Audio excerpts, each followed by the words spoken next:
Hello. You are watching an informative video to learn more about an English word. Perfect. P-E-R-F-E-C-T. Perfect. Definitions of perfect. Adjective. Having all the required or desirable elements, qualities, or characteristics, as good as it is possible to be. Perfect. What's good, beautiful people? I am DW. My pronouns are they, them, and theirs, and I am with the awesome Liam. What's up, everybody? This is Liam. My pronouns are he, him, and his. And Liam and I, we've been kicking it since elementary school, and you are listening to What's Perfect Really podcast. On this podcast, we talk about moments in music and the impact that those moments had on our lives, our friendship, and the world. And our mission is to bring to light the perfect moments in music we think deserve a little more appreciation. Today, we are going to talk about Ed Sheeran and his cover of a Bruce Springsteen song, Atlantic City. I'm going to make a case why I think this is the perfect moment in music. Let's get into it. Yeah. We got theme music now. Yeah. Wait, that was the one that we decided when I was like, ooh, I like that one. That's the same one? We agreed on it the other week. Yeah. Okay. Yeah, no, I like it. What about you? I think it's the right amount of cheesiness. And there's like this beep that I think is meant to be so we can't like quote unquote steal it. But I actually like the beep in it. It makes it sound like there's someone getting like censored in the background. Yeah. So I'm down with it. Yeah. So what's the song about? All right. This song, it is a Bruce Springsteen song covered by Ed Sheeran. So it kind of fits with the Bruce Springsteen image. It's about Atlantic City, and it's particularly about a protagonist, and he's in a relationship with somebody, and a romantic, it's like his partner, and he's in this moment of desperation, and he's trying to figure out basically how to fix his life, and it's tied in with the mafia and all these kind of seedy, more sinister parts of New Jersey, kind of like Sopranos-ish. And Atlantic City. And there's also hints in the song about the difficulties in a relationship he has with the person he's with, but more this kind of moral dilemma that he's facing because he's in a big problem and there's only immoral ways that he can see to get himself out of this problem. That's the song in a nutshell. Word. Before we go there. Sure. Something perfect that happened to you throughout this week. Okay. Last time we seen each other. I feel like my understanding of what's like a perfect moment is just like a moment for me to like vent about something. But I'm trying to make it more positive. In the past, I was talking about like killing animals, not like bad animals, but like how I was dealing with like a vermin problem in the house. Perfect moment from the past week. Ime Udoka, the coach of the Boston Celtics. We record this and this is released later. So by the time this is out, I may not sound as accurate with my current statement, but Ime Udoka is the coach of the Celtics. He started off the season with a terrible beginning. The team was awful. Everyone was criticizing him. It's his first time as a head coach of any team. And I can imagine that's a lot of, you feel like you're on Front Street. And if things aren't going right, there's a lot of pressure to change your philosophy, to point fingers and blame and all this other stuff. And meanwhile, he just kind of kept it together and kept doing his thing, regardless of how much shit he was getting. And I wasn't a fan of Ime Udoka earlier. I'm a Knicks fan, to be fully transparent, but the Knicks suck. So the Celtics are my adopted team. And he stuck to his guns. And now the Celtics have like the best defense in the NBA and they look amazing. And it just showed that when he was being criticized, all this work he was putting in ended up bearing fruit later on. And I just think it's dope to see that literally play out in such a short time span. So, way to go, Ime Udoka. Stick to your guns. How about you? What's your perfect moment? So that defense is definitely locked down, by the way. I agree. I think that's an example of nobody knows your path except you. Yeah. You know what I mean? Perfect moment for me. So last week, I don't know when it was. It must have been before last time I saw you or whatever. Last time I recorded. I was listening back to one of the episodes And I started to panic because I heard it and the file. And then I didn't know, but now I do because you helped me through it. But you couldn't hear my voice on it. You couldn't hear my voice on the thing. And I'm like, oh my gosh, my mic fell a couple of weeks ago. This is all my fault. The show is a disaster. The listeners are not going to get what they want because I don't have an efficient mic. So then this all happened in a span of like 10 minutes from when I listened to it to when I got upstairs, and then I ordered a new mic. The downward spiral. Yeah, I went down in a spiral and ordered a new mic. And after I ordered the mic, I text you or whatever, and I'm like, yo, this is happening. And you're like, oh, it's just the file. And, I felt like an ass. But then what was perfect out of that moment is that I needed a new mic anyway. So then I got the new mic, and I got down to the studio, and the studio looked like trash. And then I bought everything else, and I put the whole studio together, and I'm so proud of myself. So this perfect moment for me is having this panic and then having a lesson and being able to bounce back, as Big Sean would say. Yeah. And create this fabulous studio. Your panic wasn't bad though, because you found a problem in the recording that I needed to fix. Your diagnosis of what the problem was wrong, but you still were correct that there was a problem, and it got fixed. Yeah. So Win-win. perfect for me. I guess so. Yeah. Okay. So Ed Sheeran, this song, Atlantic City, are you aware of him? No. Okay. I wasn't either till I heard it, but you're aware of Ed Sheeran. Oh, yes, for sure. But this song, after listening to the song as I brought it up, and it's been sprung upon you, do you think it's perfect? Are you still on the fence? Or are you like, nah, this ain't my jam? When I listened to the song, I almost snored on spot. Like on spot. Like on site, I was like, it's like, Liam, why you send me this? And then I want to say that I warmed up to it, but not really. Okay. But I do mess with it. I do mess with the topic a little bit. So I did some research. I love to find positive angles to everything and points of appreciation. So I have tons of things that I appreciate about the artist, tons of things that I appreciate about the lyrics. I just, it's not doing it for me. I think there is a chance that this episode is my like art house episode. This is my passion project that nobody else cares about but me. And I'll go into explain why this song means so much to me. And there's a lot of examples where I literally have to like work hard to listen to it. Oh my gosh. People, look, permission to skip. All right, go ahead. Well, Jean Grey was my passion episode. So. There you go. Listen. Okay, but just to provide a little bit of context, this song is from 1982. Bruce Springsteen is the original writer, performer of it. 1982 is a great fucking year. Great things came from 1982. Yours truly was birthed in this year. The best songs, not the best songs. The biggest songs back then are Eye of the Tiger. And then the other song, I love rock and roll. Whatever they say after that. Right. Rock baby. There you go. And then the message from Grandmaster Flash and the Furious Five. You know that one where they're like on the street? Yeah. It's like a jungle sometimes. Yeah, sometimes. Keep from going under. Come on now. But under pressure. The under pressure. Under pressure. Ding, ding, ding, ding, ding, ding. Okay. All right. Now, I'm not talking about that version of the song. That's the Bruce Springsteen.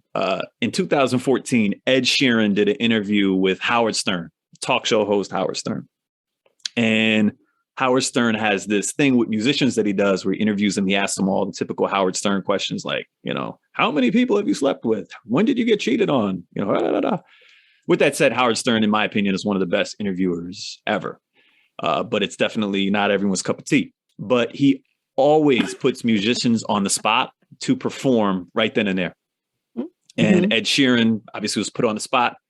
and he performed like an Ed Sheeran song, and then he picked this one, which to me I was like, what the fuck? I want to hear Ed Sheeran do Ed Sheeran, like Bruce Springsteen. I was like, oh no.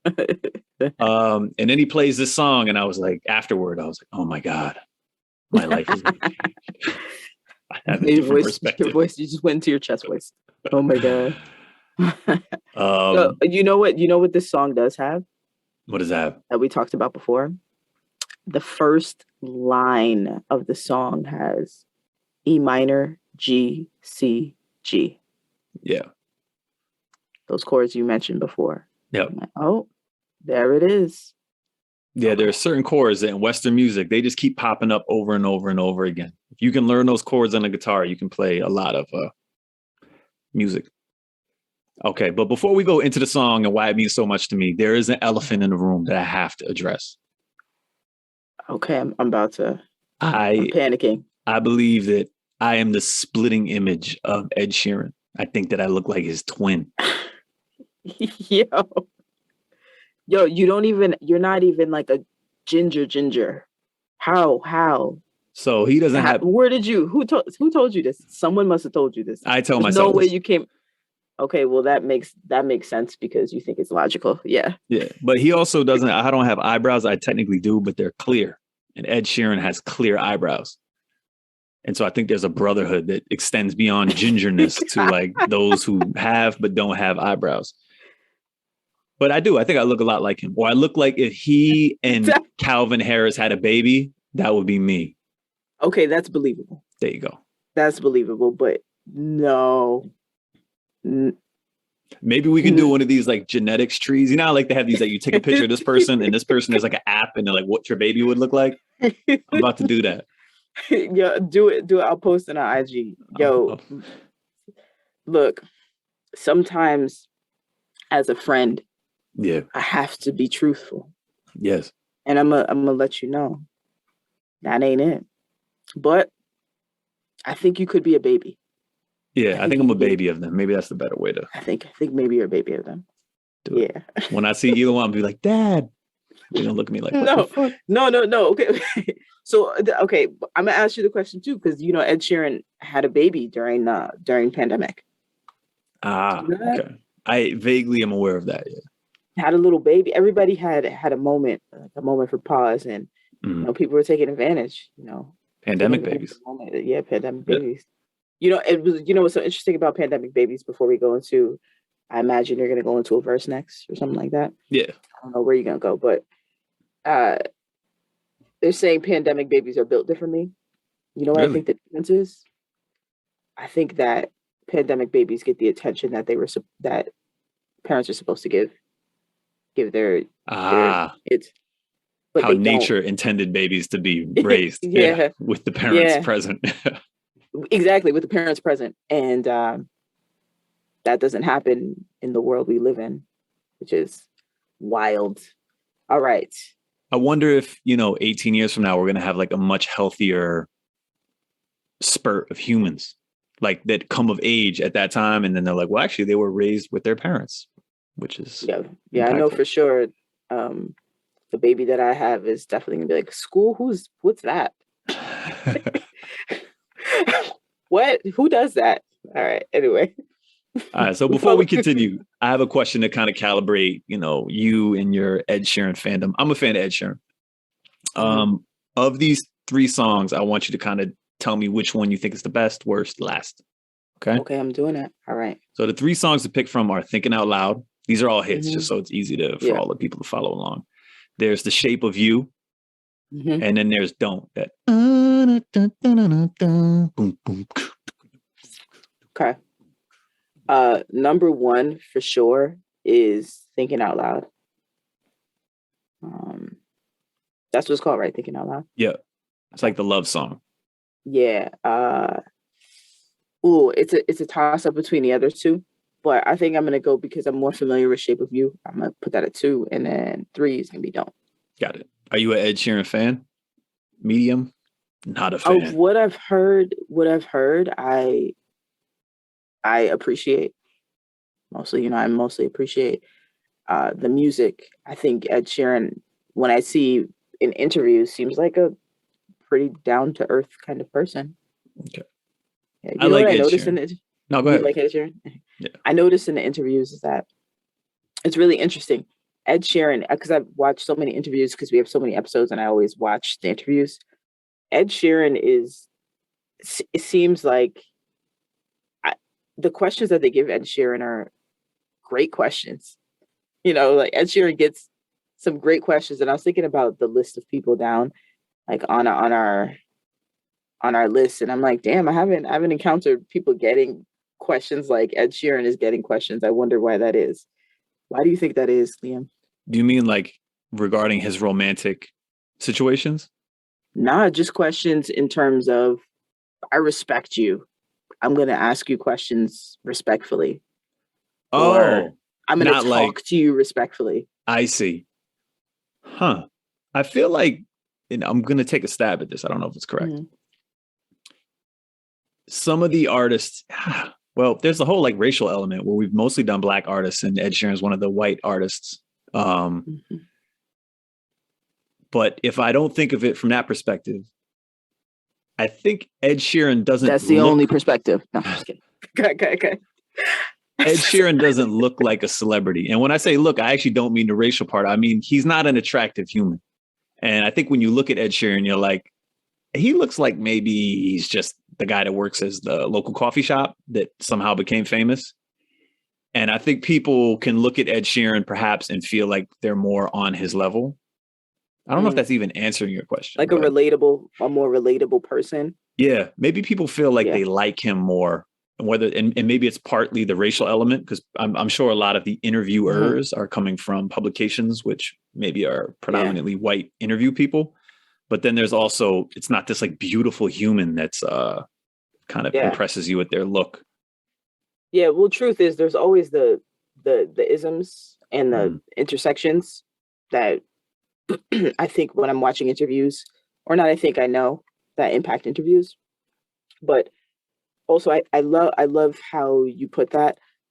The human, I think that people see Ed Sheeran's humanity much quicker than others because, one, Ed Sheeran is white, but also that aside, Ed Sheeran seems like just a very likable person.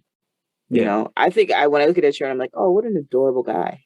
That's what I think. Kind of like Trevor Noah. Yeah. In that way. Oh, what an adorable guy. Right. You said Ed Sheeran is not attractive and you're Ed Sheeran's baby. So I just want you to be paid attention. I hope you dig yourself in. I want you to pay attention to that. All right, this song, what you got? Also, I think Ed Sheeran has been publicly cheated on and been kind of worn it on his sleeve. So I think that also helps someone be relatable, where sometimes when we talk about rappers are like put off this image of invincibility. And Ed Sheeran's decidedly not that. He's a very like vulnerable looking person. And also because he can be. Okay. And yeah. All right. Let's get to the song and why I think it's so perfect. And I'm going to try to convince you and potentially everyone else on the planet that this is, even Ed Sheeran needs to be convinced of this. Yes, I think this is your second song. Oh yeah, the I'm the one convincing everybody on the planet. Yeah. Standing alone. But it's, No, listen. It's the hill you're willing to die on. It gets deeper than that. This one, I feel even more alone on. All right. Okay. So first of all, in order to hear the song, we usually ask me, how can we hear the song? And I'm like, oh, it's everywhere. It's on Spotify, Apple, YouTube, It's on CDs. It's on this album. This is almost nowhere. So because it was on a talk show and it was an impromptu performance, there is no like official recording of it. It exists only on YouTube. And I believe at any moment it could in theory get taken down because it's illegally up there.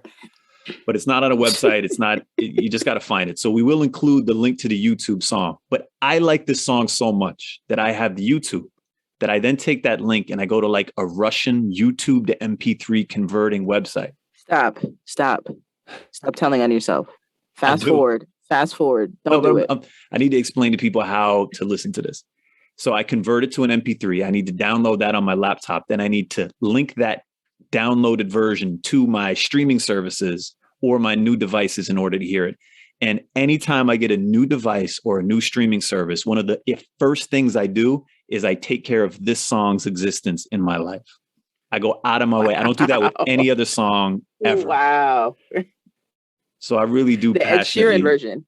The Ed Sheeran version. And it's funny. I don't how do I say this? Not that I don't like Bruce Springsteen, but Bruce Springsteen, he's just not my bag. I don't actively listen to Bruce Springsteen, but this version made me seek Bruce Springsteen a little bit more. So Ed Sheeran was like my gateway drug to Bruce Springsteen appreciation. Okay. That's deep. Wow. Okay. I'm excited to hear what you have to say now. Let's go. Okay. Other thing I think is really dope about this is it's an acoustic thing. It's just him and his guitar. There's no band. Sometimes acoustic stuff means there's a no electrical powered band, but this is just him and the guitar. It's kind of like rock and roll's version of a hip hop freestyle. Like you're on the spot. You got to prove your talent. You have nothing supporting you except what you got with you. I like that it has a driving rhythm to it. Ed Sheeran does all the stuff with the guitar where he kind of pulls back. He lets it strum louder depending on the moment in the song, whether it's the verse, the chorus, or the bridge. I think he does that really, really effectively. So this part is more credit to Bruce Springsteen. The lyrics. So we talked about a rapper a while ago named Benny the Butcher. Mm-hmm. And I praised him because of his ability to take kind of two simple words that rhyme together. And they don't necessarily look like they're connected just when you look at each word by itself. And a poor lyricist would find some jumbled way to connect those words simply because they wanted the words to rhyme. Where Bruce Springsteen, much like Benny the Butcher, in my opinion, finds this really amazing way to connect those two dots. And ultimately, it's not that the words are rhyming, but it's this amazing way that they ties it all together that I think is a very unique talent. And doesn't do it with overbearing language or kind of overly forceful poetic. It's just simple, but really effective. And I like that a lot about this song. Mm-hmm. I'm going to keep going. I got a long list. This is going to be a little bit of a... Don't say that. Let's go. Okay. Let's just keep going. All right. People what I really forward. You don't want that. What I really, really, really like about the song, and this is probably the most important thing, is when I listen to this song, it gives me permission to feel sad. Oh. And that's a very difficult thing to have happen. Sometimes you feel sad. You're like, okay, I got to tuck this shit to the side. Like push that down. Just push it, bury it down deep inside of you so you don't feel it. This song, when I hear it, I feel full permission to just feel sad, and that feeling, it doesn't feel bad when I feel it. You feel bad to feel sad, but there's two ways that you feel it. There's like this feeling like, okay, this isn't a good way. I should suppress this emotion. And then there's the time where you feel sad and it doesn't feel good, but it's cathartic to feel it. I'm going to ask you a question about this. You said permission to feel sad. What is it about the song? Is there something specific about it that's, I can sink into my feelings here? Yeah. So I'm going to take broad sweeping judgments on our society. Mm-hmm. Our society does this thing where this idea of sadness is tied to there's a silver lining. Look on the bright side. Tomorrow, it's always darkest before it's brightest. These are tropes that we hear over and over again in our society. Okay, so can I pause you and say that lack of empathy, our society has a lack of actual empathy. Okay, go ahead. and I think that's another good, it's exactly, I'm hitting on it. We're talking about it differently, but I agree with you. And sometimes sadness doesn't have a silver lining. Sometimes sadness doesn't have a happy ending. Sometimes it just fucking feels bad. Yeah. And because of these tropes in our society, you feel bad that you feel bad, that you don't see the silver lining to it. It's like, fuck, I failed. I'm sad. And there wasn't a bright moment at the end of it. This just was a failure only. And I don't think that's the correct way to think about sadness all the time. I think sometimes sadness just needs to be sad. And we'll go into the lyrics and why this song particularly gives me permission to feel sad. But I like that I have a song that I can go to that I can without guilt, feel sad. Yeah, no, that's it. That makes sense. It's very cathartic. Yeah. Same thing when you see something super violent and it's just violent and there's no moral to it, but there's this animal urge deep within you that wants to see blood. Maybe not you. And you're just all right, I got that out of my system. Thank God, I'm going to move on. I mean, depending on the day, if I could see an animal, I could see roadkill and be like the spirit of the squirrel. Oh, yeah. It's on most days you catch me. On some days, I'm like, get out the way. But either way, I still want that squirrel to be safe. All right. No, I'm hearing you. Okay. This cathartic kind of. And we'll go into this a little bit more. And then lastly, I do dig the element of, this is Ed Sheeran. This is some like redheaded British dude. And he shows up on a talk show and he picks this, for most of his fan base, an obscure song that they probably never heard, much like myself. And it's very specific to this New Jersey working class, like white guy experience. And he totally embraces it in this moment that he sings it. And in my opinion, does it unbelievable justice and is a real tip of the cap and pays homage to Bruce Springsteen by doing this. And I think that's beautiful when you see someone from outside of their normal situation embrace something fully and be able to do it in a way that doesn't look like they're using it or taking it for granted or just using it for their own benefit. I like that about this. Yeah, when you talk about the version being able to extract what I believe the emotion and the sentiment is within the song, I think Ed Sheeran does that. I think the acoustics as well support that. I think anything acoustically makes things or songs, the feeling, the emotion, maybe vibrate higher, for a lack of a better term. But I do think something acoustic pulls out emotion out of people in a certain way, and maybe that is the singular moment of kind of being alone with this guitar and y'all interfacing with each other in a specific way, and you kind of intertwining, the musicianship intertwined between the voice and the guitar, and that could bring another emotional level out. But I do think as well that Ed Sheeran brings across what I think the sentiment is in the song. So it sounds like you, even if this song isn't the best example for you, you resonate with this idea that sometimes the stripped down raw version of a song elevates it to you. Yes, because there's no hiding to me. Yeah. You can't hide from anything. And we like to, I know I like to hide. I hide behind a lot of things. But when someone is not hiding and they're with a guitar and they're singing, to me, it's this nakedness that's necessary as when you're a performer, that I think it sits with me. It sits well with me often, regardless of whatever song they're singing. I appreciate an acoustic. Maybe that's what I like, maybe that's a way of thinking about what I was saying earlier that I haven't thought of yet. It's part of the reason that this gives me, quote unquote, permission to feel sad is because it's an acoustic version. There's nowhere to hide. And it's also just a moment where I can't hide sadness. And maybe there's like a connection there, you know. Where it's kind of like that time. I don't know if you watched the Tiny Desk concert with T-Pain. I haven't actually, but the perfect example where these big songs get stripped down and they have a much different impact. But tell me about the T-Pain Tiny Desk. I mean, it's the same thing. The Tiny Desk, where you hear T-Pain's voice. It's almost like when T-Pain was on what's that song? The show, The Masked Singer. Okay. And everybody's just hearing T-Pain's voice, and people are absolutely falling in love with T-Pain. T-Pain was the first ever winner on The Masked Singer. I did not know that. Yeah, and it fully kind of allows you to realize that T-Pain is really talented, and what T-Pain did was a purposeful thing. I'm going to mess with auto-tune so much that I'm going to understand how it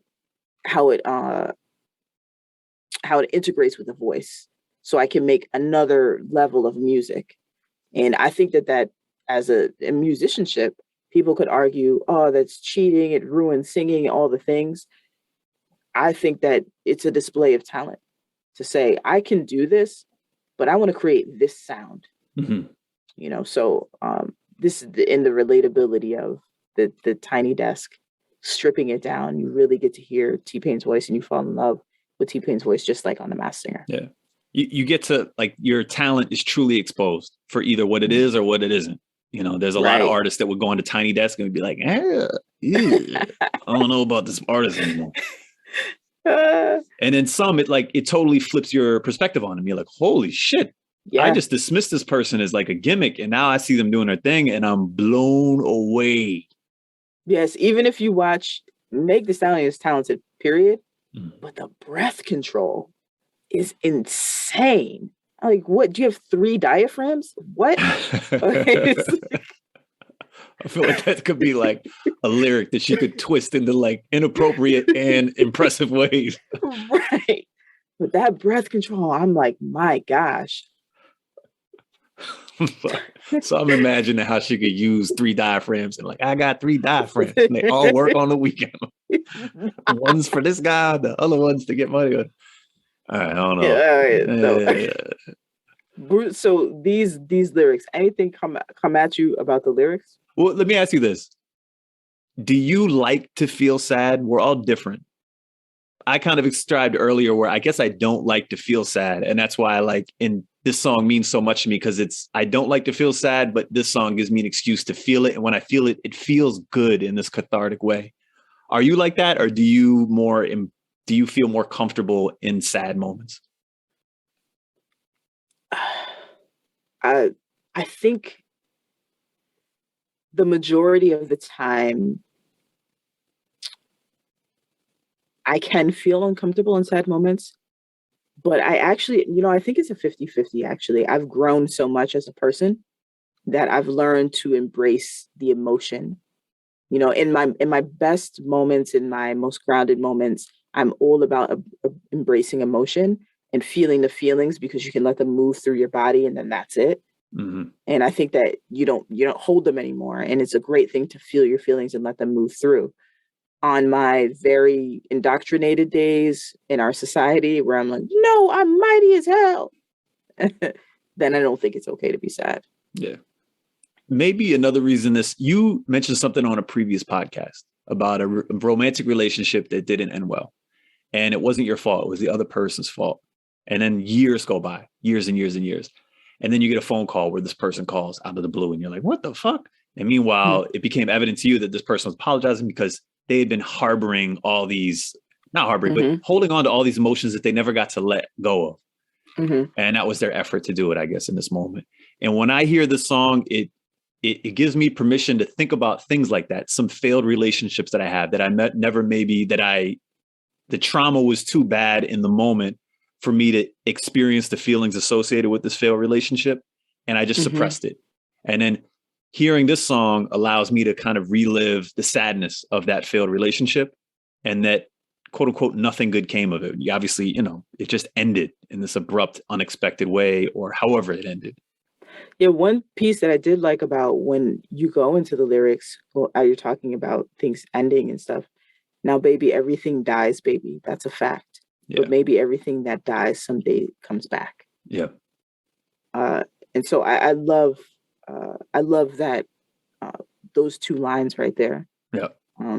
In particular, just thinking about what does it mean? What does death mean? And what does it mean to come back? Because death is final in some cases, but maybe everything that dies someday comes back. Yeah. Right. But then thinking about what could that mean in terms of reliving or being able to get to do something or a new version of something. Yeah. And I think we'll revisit that line in the song a bunch of times, because to me, that's the most pivotal, most impactful line in the whole song. Because it's exactly like you say. And another thing that this song allows me to reflect on is death, which he talks about in this line. And it just puts it as this final thing. Like that's going to happen. And there's no way around it. There's no other way of looking at it. It's inevitable. And that's like a heavy line. And when you hear that, it puts it so bluntly that you can't hide from the emotion of death and the finality of it. And then there's this line after where maybe there's another way to look at it in the future. Maybe there's this idea of rebirth, but he doesn't commit to that fully. The first part he totally commits to, like, death is going to happen. It's a fact. Maybe someone could think of a rebirth idea. But for me, this song just allows me to think of these ideas of failed relationships, deaths, particularly deaths that happen unexpectedly or sooner than you would have hoped. And that there wasn't exactly the silver lining around it. It was just a sad moment in your life, and feeling those feelings associated with that. I have another question for you. Okay. So I picked this song because I liked it. Obviously, there's all these things I'm talking about, But as I researched it, I started to regret picking it because I didn't realize the whole Bruce Springsteen element and that he has like super fans and there's all these debates about his music. And the dude is like a whole universe onto himself that I was unaware of. Have you had that experience with any of these songs where the more you dive into it, the more you're like, holy shit, I don't have the ability to communicate all the ideas that are needed with this song? I think so. I think often I'm like, oh man, I didn't even realize this song was like that. On and on. I mean, I knew it's almost Diggable Planets. Mm-hmm. Definitely the Jean Grey, because I think I said on it, I feel like I'm way out of my depth here, but I'm gonna do my best. Is that what you were finding when you exactly? Yeah, like you have this personal experience with music that it's very intimate and it's very like it's me and this song and we're riding together. And then when you have to look at it, you have to say, oh wow, all these other people have these experiences too. And guess what? They're slightly different. And they seem very judgmental. And I'm like, if I don't agree with them, they're going to be mad at me. I was like, oh shit. Those Bruce Springsteen fans seem like Karens. Like, you have to be careful with this Bruce Springsteen stuff. They're going to come for you. Okay, so I'm not alone though. I feel a little better. Okay, so I'm going to run through it and we'll kind of revisit some ideas. But the first verse to me is really, he just sets the tone of this kind of mafioso, New Jersey, Atlantic City. The crime families have had some issue and there's turmoil in the street that society can't quite deal with. I won't quote the lyrics per se, because I'm just trying to get at the brunt of what happens. What I do like about what's done in the first verse is, again, this thing where Bruce Springsteen and Ed Sheeran by proxy, they're not holding my hand through this. I'm not from New Jersey. I really don't know much about New Jersey, but they communicate to me what's going on in a way that doesn't hold my hand, but I feel like I can see what they're seeing. And I think that's a really effective ability that Bruce Springsteen has that, again, I didn't appreciate before the song. Mm-hmm. No, I love how when you tell a story without being as literal. Mm-hmm. So the idea of Atlantic City being this very prominent, big fixture in New Jersey and everything else around it is dying. Yeah. The neighborhood is in theory dead, but they're so concerned about Atlantic City. Yeah. But what about everything else that's around Atlantic City? Yeah. We're looking at this, thinking about those pieces of, you have all these different pieces, but we're holding and lifting up this one fixture that is, in this case, running this person into the ground. Yeah. Yep. And the feeling of desperation and hopelessness, and that you're just kind of caught up in this bigger machine than yourself, and you're forced to make these tough decisions, or it puts you in a position that you don't have much power. Right. That's the first verse. Again, it's like I draw that stuff from it, but I can see how other people might hear it slightly differently or draw different things from it. Then there's the chorus. I think we just go over it one more time to emphasize how important it is in the song. Everything dies, baby, that's a fact. Maybe everything that dies someday comes back. So again, the first part of that, death, it's final. There's no way around it. Again, this really helps me to, when I hear this personally myself, it really helps me resonate with sad moments in my life and just letting them be what they are and fully feeling those emotions. And then at the same time, he follows it up with this idea that maybe everything that dies someday comes back. And this is the idea. He don't know, but maybe it's gives him a little bit of hope to think of things that way. Mm-hmm. Is this a depressing song to you when you hear it? Well, if we're talking about feeling our feelings, I don't think it's depressing. I think it's helping you work through some emotions. Music is paired with your emotion. You listen to music based off of your emotion. At least that's my experience with it. Mm-hmm. If I'm going to a club and listening to something different than if I'm going to a funeral. Yeah. Right. I may not even be listening to anything, but I think that it's not necessarily depressing. I think that it has its own emotion and we can decide how we want to sink into it. That makes sense. From the verse 2, the things that stand out to me is he says, I got debts that no honest man can pay.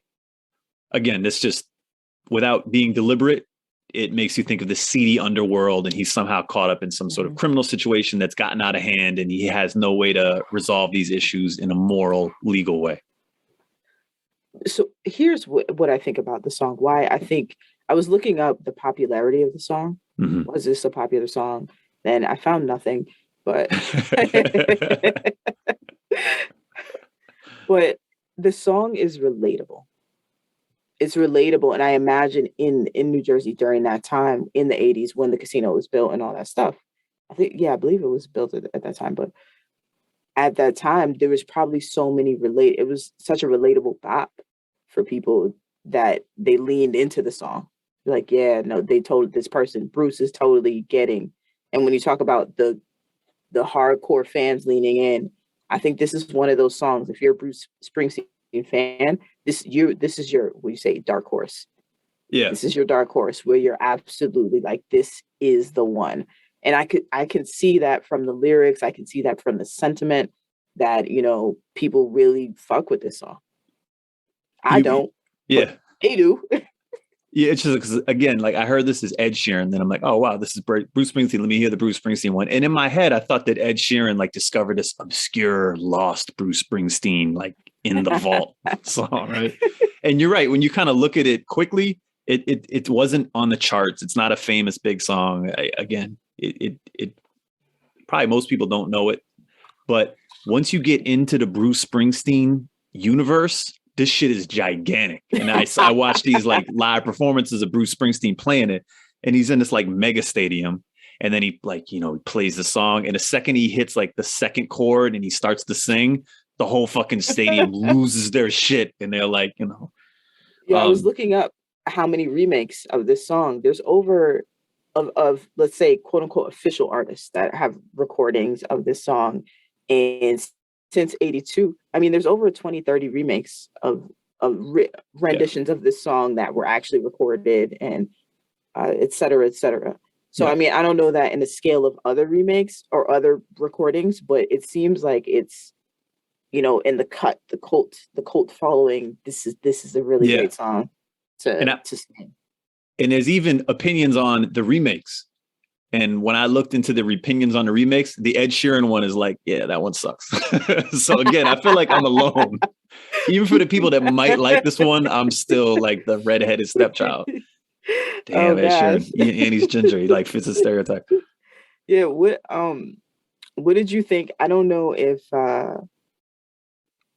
wait, did you have more to add? Yeah, I do. Oh, you do? The song is very meaningful to me. It is. Have your space, have your time, homie. Then it goes to the bridge, and the bridge is interesting. It goes, now our love may have died, and our love may be cold, but forever I'll stay. And there's this other thing woven into the song. It's this like love story, so to speak, where they're a couple. I'm assuming they've been together for a while, and the spark is over. The love is gone, but he still says, forever I'll stay. And then after that, he also says, put your stockings on because it's going to be cold. So there's this like tenderness and this commitment that's there, even when the relationship has failed. And to me, that's very powerful to hear. Again, because most of the time you hear songs in Western society, there are these love stories that are this like unattainable goal of a relationship and love. Mm-hmm.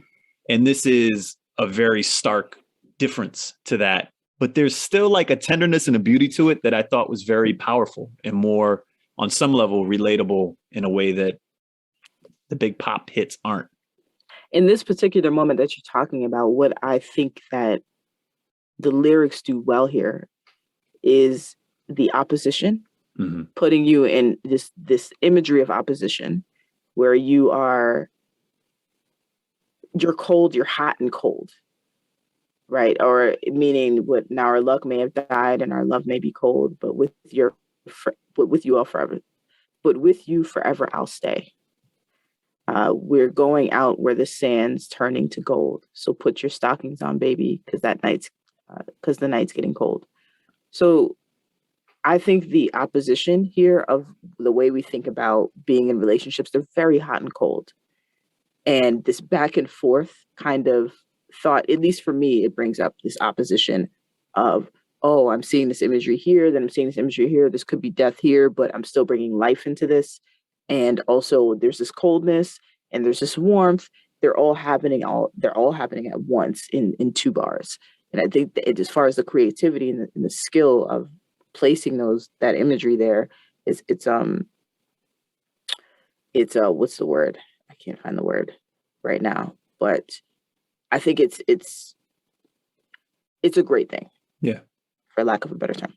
And I think you're right. So there's a lot of the lyrics in the song tie back to that. Everything that dies, maybe that's a fact. Maybe everything that dies someday comes back. And maybe it's a little bit, he's also referencing the relationship in that part of the song where it's this person that I loved and have built this relationship with. What we had is dead and it feels awful and it's sad. But then he's kind of hanging on to this hope. Like, and that's the idea of, it's going to be cold. Put your stockings on. Like there's still this chance that something is reborn out of this situation. And we come together happily ever after, maybe. You know what it is that I'm coming to as we go through the song? I don't fuck with the song. Mm-hmm. Like in terms of the instrumentation and the way that it comes across, the way that it's sang, but the composition of it. Mm-hmm. But I do fuck with the lyrics. Yeah. That's a vibe. Bars. There's some bars in here. So I would say too, as a hip hop fan, I very much appreciate that this is a rock and roll kind of singer songwriter joint, but the rhymes are fucking dope. Like he doesn't deviate. Sometimes like rock and roll people, they're just like, fuck it doesn't rhyme. I don't fucking care. And like hip hop people like, shit has to rhyme. And as a hip hop fan, I like that this song consistently rhymes and to me, it rhymes in a dope way. Like almost like Benny the Butcher is like co-writer on a song, giving Bruce Springsteen like little help, like, yo, just fucking make that shit rhyme a little better. Yeah, and it's not even like your standards because you could have your A B B format or your A B format, but then you'll have your breaks. I don't know exactly what the name of the format is, but you'll have your like A B C C or something like that. But there's a break there in which in the formats that there's certain things that are played with that I think also are nice elements when we're looking at bars. If you put this in a rhyme, I was saying this in another episode, when I look at a song and I see bars, it sounds like hip hop to me. Yep. So this easily could be a hip hop song, like you said, with Benny the Butcher. Yeah. I feel like the shit could listen. Maybe it was a flip a beat though. Yep. maybe not. I might be reaching. All right, let me wrap up the song with the last verse. And again, the most of the last verse I went through each line, because he's just talking about desperation, being kind of caught up in a situation bigger than yourself, and you have to make this decision that's immoral, and you don't know what's going to be. And he also references. That happened to you? What? You're caught in a situation, you have to make an immoral decision. I've been caught up in a situation bigger than me, and not that I had to make an immoral decision, but I had to make a decision that I knew I would not be happy with, but it still needed to be made. Wouldn't make me feel good. And I think that's part of what I mean in the song. Like sometimes you have to do stuff. Sometimes things happen to you in life where the end result, there is no silver lining. It doesn't make you feel good after. It is what it is. And it's human and you shouldn't feel bad that happened. Yeah, it just needed to happen. Yeah. It's kind of like breakups. Some of them need to happen.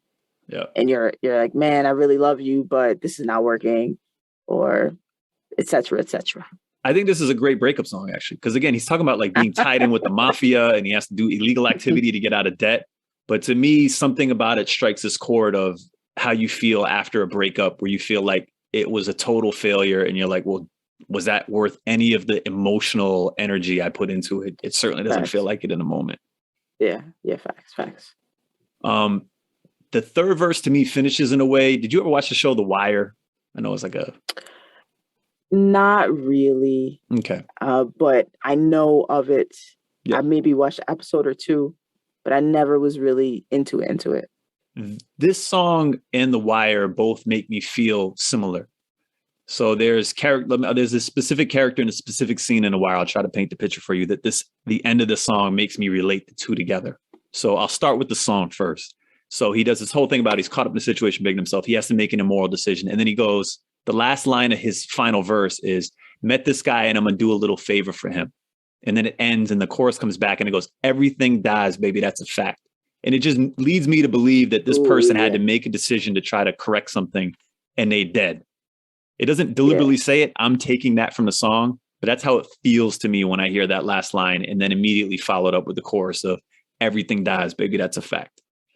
So again, it's this feeling of there is nothing good that comes out of the situation. Perhaps the dude just dies and, you know, that's it for him. And there's a scene in The Wire where there's this kid that you see who's in school and he's a smart kid. He's got all this potential and he's caught up in this dangerous and difficult situation in Baltimore. And ultimately he gets pulled into drugs. And the last time you see him, he's leaving to go shoot heroin. And there's no resolution on what happens to him for the rest of his life. But the implied scenario is that he's completely lost and he's fell victim to drugs. And that's the last. It ends on this sad moment where there isn't a silver lining.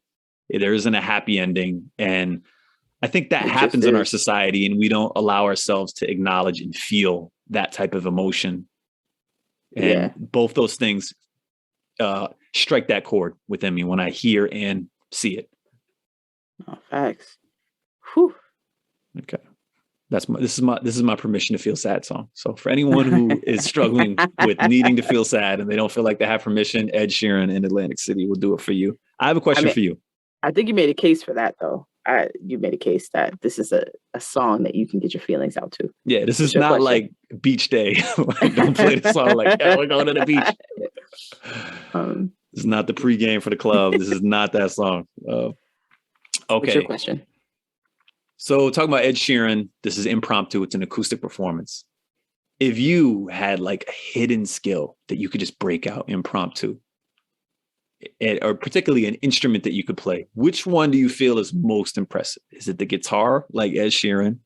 Is it a piano? Like just play some dope classical shit. Like, oh, no big deal. Like, you know, you go in a hotel and there's a piano in the lobby and you just like, oh, let me set this bag down, play some amazing shit. Or the drums, you could just break out the drums. Which one would you desire to have that ability to fucking kill in a blink? Piano.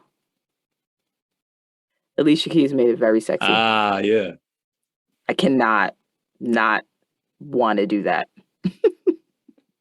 I feel like each instrument impresses people in a different way. Like piano is like, oh wow, that person's on a level that I'm not on, and you know, they drink tea, not coffee, and you know, they pronounce words properly. It's like a elevatedness to it. I would pick guitar just because I have this fantasy of like being at the beach at a bonfire and like playing guitar and everyone being like, wow, that was an amazing night, Liam. I appreciate that. But I really like when people fucking play the drums. I like that a lot too. They're all wins. They're all wins. What they have to say in the YouTube comments? All right, so this is where I learned the harsh reality of the Karen contingent that is the Bruce Springsteen army. Yeah, fan base. So if you go to we'll obviously link the YouTube in here. If you look at the comments, I'll put one there, and this person just write, there is only one boss. So Bruce Springsteen's name is the boss. So most of the comments under this video are basically fuck Ed Sheeran, Bruce Springsteen for life. Like this is like beef, and it's like, oh my god, that's what I mean when I expected everyone to be like, oh my god, he appreciates Bruce Springsteen. There's like this homage, and it's like, nah, they're offended that Ed Sheeran even tried it. Oh man. But there is one comment that I found in the many comments that were there that I liked, and it quote, I may be the only person who thinks this is the better version. This one is pleasant because it is simple and raw. Each versions have their strong points. Though I remember when he came into Stern, the kid has talent. Fucking agree with this person. Did you write that comment? That was you? I feel like I should have wrote it. So, dear Dad, yeah. But those are the YouTube comments. But most people hate this version. So I think me and this other individual are the only ones that we can start a fan group together. No, I mean, but you know, I think this version is for me, I like it more than the other version. But again, we talk about no hiding in that sense. Mm-hmm. So we did get some letters in. Oh, did we? Okay. And I started we've been having some people write in, And I want to acknowledge the listeners, because I'm like, yo, y'all really coming through. We appreciate y'all. So I want to give a couple shout outs. I actually got a text from somebody who listens to the show who has my number and was like, do y'all have a playlist or something? Because I mean, if you have the capacity, can you put this stuff on a playlist? Because I'm looking for one of these songs. I can't find a song. And I really appreciated that, because you're invested enough to text me to be like, I'm listening to the podcast and I have your number. So I figured I might just text you and say, hey, where's this song at? So what I did, we were both thinking about this as well. We created a What's Perfect Really podcast official playlist on YouTube. I know we're going to take it to another level. Well, Liam's going to take it to another level, but I started us off there. So if you go to YouTube and you go to What's Perfect Really podcast, to our page, you can find a playlist of all the songs that we've covered so far. And then I wanted to go through this letter. Do you have anything to say about that before I go? Yeah, I think that's great. And it's a great suggestion from Mo.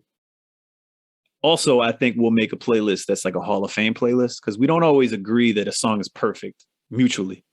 But there are some that we do agree with that on. And I think we'll consolidate the ones that we feel are like Hall of Fame worthy to a separate playlist. And then I'll do one for Spotify too. Okay, I'm with that. So this is a person who dropped into our inbox on Instagram. And I love what this person had to say. And then they mentioned a couple other people, and I figured maybe I should just throw this out here and read it. So they go. I really like the breakdown of Jean, as in Jean Grey, and her skill set. She absolutely has suffered from being too good. Georgia Ann Muldrow. You ever heard of that person? I have not. Georgia Ann Muldrow is another. She is as important as Dilla, the producer, but the boys club mentality makes her go criminally underrated. I'd like to see you guys break down something like The Speaker Vision by her. It's a brilliant, short, yet very potent song. Peace, M. I'm going to say M because it's not your full name. Okay. Yeah. I don't know if we're breaking down that song, but what I did listen to a couple of tracks, because, you know, if someone's saying like, yo, I really love this person, I definitely want to give it a little here. But we appreciate the love. We appreciate that you like the Gene breakdown. And I also wanted to put that name out there just in case we don't cover it, so people know that Georgia Ann Muldrow is around and someone that they can look up themselves, and maybe they'll find appreciation for the Speaker Vision song that they're talking about. Dope. Word. And again, but before we go into that other piece, I wanted to ask you some questions. I've been holding back all my questions for this very moment. All right, shoot. Are you ready? Okay. So Ed Sheeran was once in a Star Wars movie. Oh no. You're thinking really hard about which one was it? Okay. And so in this movie, Ed Sheeran had to wear a costume and was in a costumed alien, a costume as an alien in Star Wars. All right. And like it had no name, just some, I guess, arbitrary type of alien that nods their head. It happened to be very hot that day. Let's say it's 100 degrees. Oh, okay. It was hot outside. All right. Yeah. It was like a hot alien. I was like, oh, what's this? No. It happened to be the temperature was hot. So you get the opportunity to be on a Star Wars set, and they say the only way you can be on the set is if you're a trooper or you're an alien and it's 100 degrees out and it's completely humid, like you're in Florida, swamp weather. Which would you be? You mean, would I be the alien or the trooper? Mm-hmm. I would be the alien because, like, that's more memorable. The troopers are just repeated people just over and over and over again. So I'll be an alien. Okay. Ed Sheeran, also, we're talking about hidden talents. Yeah. Ed Sheeran has a hidden talent as well. Is it? So, I have no idea what it is. No, it's a really hidden. And the hidden talent is stuffing things in his mouth. Here's an example of one thing that Ed Sheeran once stuffed in his mouth: an entire apple. That's impossible. Now, I don't know if that's a Granny Smith apple, if that's a Macintosh, if that's a the entire apple. But I think Ed Sheeran does have cheeks, you know, these little cute cheeks. So maybe if you get it past, was it the orifice? Yeah. You get it past that part that you can hold it in your cheeks like that. How did this come about? I just random stuff. Okay. Don't worry about how I got my stuff. Don't worry about it. Like the dark web. Yeah. Liam, do you have a hidden talent? No, I wish I did. I don't have a hidden talent. Are you sure? I can whistle, but I've been chastised by aunts that this is annoying, so I've stopped that. You're actually a pretty good whistler. You probably would have been a really great trumpet player or saxophone player, like what do they call those? Are they woodwinds? Woodwinds? Wind instrument. Yeah. I remember. Okay. I want to ask this. Okay, so did you hear about the Ed Sheeran copyright lawsuit? With Marvin Gaye's family? Ooh. Oh, wow. There's multiple Ed Sheeran scandals. There's multiple. Oh, shit. Okay, so wait. This one I'm talking about is Shape of You. Is that the same one with the Marvin Gaye family? No, it's different. Okay. Has this lawsuit Shape of You? And he's accused of taking a particular segment by another artist. The that part is the focal point of the lawsuit. What do you think of copyright lawsuits? Do you think they've gone too far? So there's this whole thing of like stealing versus inspiration. And where is that line? I think that's the debate. So from my understanding, I don't know, it's kind of infuriating because remember Vanilla Ice sampled the Under Pressure and there was like this one slight change and he was like, aha, gotcha. Like that was a bad faith steal of something. It wasn't an inspiration.